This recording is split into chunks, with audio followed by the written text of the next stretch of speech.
নমস্কাৰ বন্ধুসকল, welcome to my YouTube channel Assam career latest. আজি পুনৰ আপোনালোকৰ এটা বহুতেই ভাল খবৰ লৈ আহিছোঁ, যিহেতু IB ফালৰ পৰা নতুনকৈ পোষ্ট মুকলি কৰি দিছে 2025 বৰ্ষৰ কাৰণে। গ্ৰেড 3 গ্ৰেড 4 লেভেলৰ পোষ্টসমূহ মুকলি কৰি দিছে। এই পোষ্টসমূহত আবেদন কৰিবলৈ আপোনালোকৰ আৰ্হতা কিমান লাগিব, বয়স কিমান লাগিব, লগতে এপ্লিকেশ্যন ফিজ কিমান কাটিব লাগিব, সম্পূৰ্ণ তথ্য ভিডিঅ'ত আলোচনা কৰিম। ভিডিঅ'টো শেষলৈকে চাই যাব। যদি মোৰ চেনেলটোলৈ প্ৰথমবাৰ কাৰণে আহিছে তেনেহলে চেনেলটো সাবস্ক্ৰাইব কৰিবলৈ নাপাহৰিব। লগতে ভিডিঅ ডেসক্ৰিপচনত মই হোৱাটছআপ চেনেলৰ লিংক দিছোঁ, তাতো গৈ আপুনি হোৱাটছআপ চেনেলটো ফলো কৰি ল'ব, যাতে প্ৰতিদিনে জবৰ আপডেটসমূহ পাই থাকিব পাৰে। লগতে ভিডিঅ'টো সকলো বন্ধু বান্ধৱীলৈ শ্বেয়াৰ কৰি দিব, যাতে সকলোৱে জবৰ আপডেটসমূহ প্ৰতিদিনে পাই থাকিব পাৰে। যিটো ইয়াতে দেখিবলৈ পাইছে, ইণ্টেলিজেন্স ব্যুৰ ফালৰ পৰা নতুনকৈ পোষ্ট মুকলি হৈছে 2025 বৰ্ষৰ কাৰণে।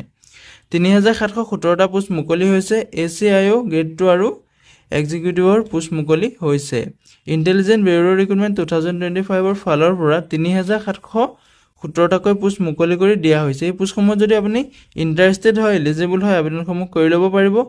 ভিডিঅ' ডেসক্ৰিপচনতে মই আবেদন কৰাৰ লিংক দিম, তাতে গৈ আপুনি আবেদনসমূহ কৰি ল'ব পাৰিব। যদি ভিডিঅ'টো ভাল পায় এটা লাইক কৰিব, আৰু মোৰ চেনেলটোলৈ যদি প্ৰথমবাৰৰ কাৰণে আহিছে তেনেহ'লে চেনেলটো ছাবস্ক্ৰাইব কৰিবলৈ নাপাহৰিব।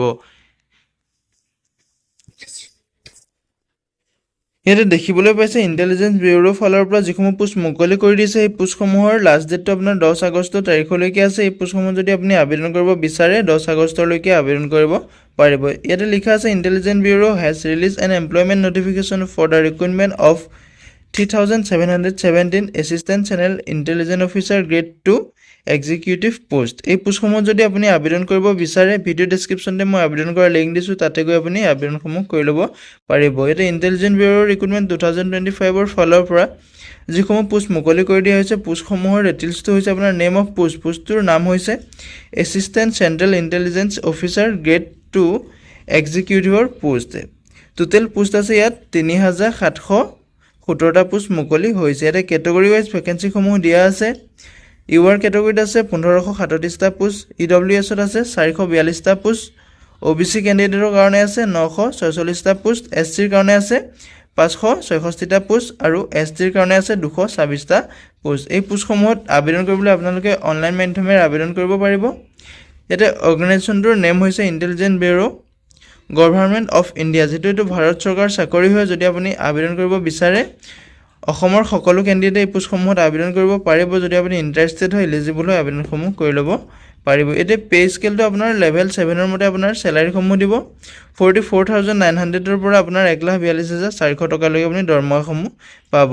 ইয়াতে হেল্পলাইন নাম্বাৰ দিয়া আছে 02261087513। এই নাম্বাৰত আপুনি যোগাযোগ কৰিব পাৰে যদি আপুনি আবেদন কৰিব বিচাৰে। যদি আপুনি নিজে আবেদন কৰিব পৰা নাই, তেতিয়া এই নাম্বাৰত যোগাযোগ কৰি আবেদনসমূহ কৰি ল'ব পাৰিব। এতিয়া নেশ্যনেলিটিটো আপোনাৰ ইণ্ডিয়ান নেশ্যনেল হ'ব লাগিব, তেতিয়া আপুনি পোষ্টসমূহত আবেদন কৰিবলৈ এলিজিবল হ'ব। লগতে আপোনাৰ এডুকেশ্যন কোৱালিফিকেশ্যনটো আপোনাৰ গ্ৰেজুৱেশ্যনটো কমপ্লিট কৰিব লাগিব।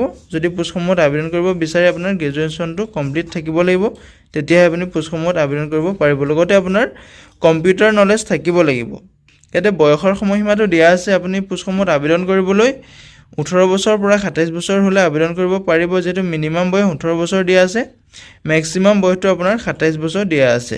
ইয়াতে এজ ইলেকশ্যনসমূহ লাভ কৰিব। যদি আপুনি SC STৰ কেণ্ডিডেট হয়, তেনেহ'লে আপুনি 5 বছৰকৈ এজ ইলেকশ্যন লাভ কৰিব, আৰু OBCৰ কেণ্ডিডেট হ'লে আপুনি 3 বছৰকৈ এজ ইলেকশ্যনসমূহ লাভ কৰিব। Upper age limit is relaxable for departmental candidate up to 40 years। যিসকল এই ডিপাৰ্টমেণ্টতে চাকৰি কৰে, তেওঁলোকৰ কেণ্ডিডেটৰ কাৰণে 40 বছৰলৈকে পোষ্টসমূহত আবেদন কৰিব পাৰিব। যদি আপুনি পোষ্টসমূহত ইণ্টাৰেষ্টেড হয়, এলিজিবল হয়, আবেদন কৰি ল'ব, যিহেতু এটা বহুতেই ভাল সুবিধা আহিছে, সুযোগ আহিছে।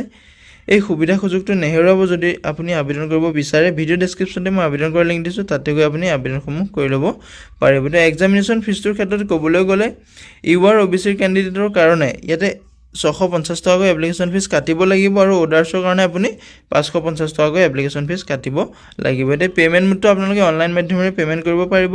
Debit card, credit card net banking যিকোনো মাধ্যমেৰে আপুনি পে'মেণ্ট কৰিব পাৰিব। হাউ টু এপ্লাই ক্ষেত্ৰত ক'বলৈ গ'লে অফিচিয়েল ৱেবছাইটত গৈ আপুনি আবেদনসমূহ কৰি ল'ব পাৰিব।